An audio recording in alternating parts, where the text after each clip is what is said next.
Alright, Jammer here with a review of Demon's Crest, a relatively obscure action platformer in the Gargoyle's Quest series released by Capcom in 1994 for the SNES. Now, if you watch my other reviews, you might come to the conclusion that Capcom could just do no wrong in the 8 and 16-bit eras with titles like Bionic Commando, Mega Man X, Gunsmoke, Gargoyle's Quest 2. Demon's Crest, however, is not a release that fits with those others as far as fun, enduring, and clever gameplay go. In fact, the game was a flop at retail, and if I remember correctly from an old Nintendo Power magazine I had, it even lost money since many who bought the game also returned it.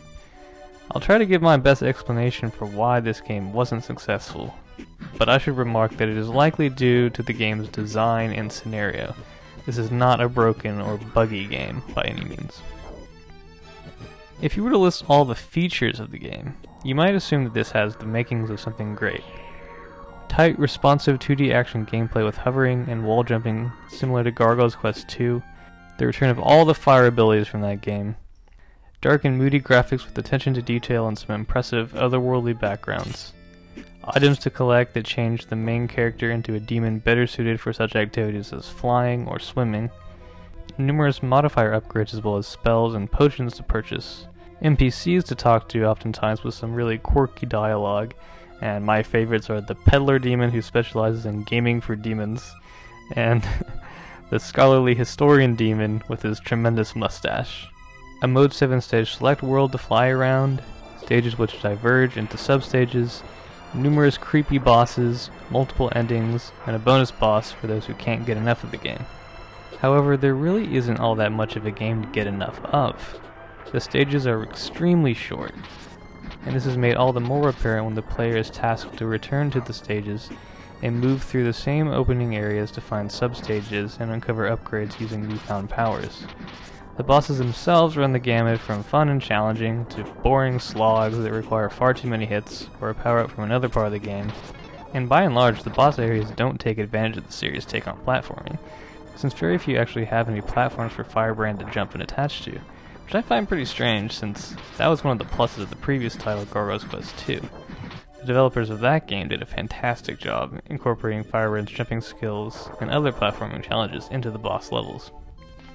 Another nuisance is that the player has to face all of the mid-bosses several times, and it's pretty much the same scenario, but the bosses have a palette swap and give and receive appropriate damage for how powered up the player probably is by that point in the game.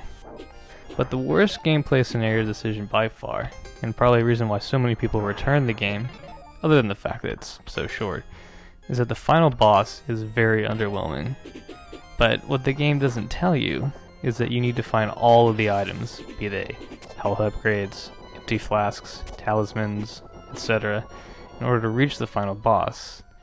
And I don't think I even realized it until I read about the game online. And this is a shame because the real final boss is, in my opinion, the best part of the game, and it harkens back to some of the great moments in Gargoyle's Quest 2. I will end by saying that this game does have some fun moments, and I do kind of like the game. The Flying Gargoyle upgrade is particularly fun, even if it does make the platforming too easy, and the Swimming Gargoyle upgrade is well realized, even if there's really only one substage where it is truly utilized. I think if the levels were longer, more of the bosses were designed around platforming, and the requirements for reaching the real final boss were removed, this game would have been received much better and become less obscure.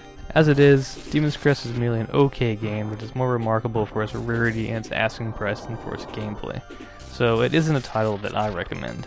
Well, have a good one.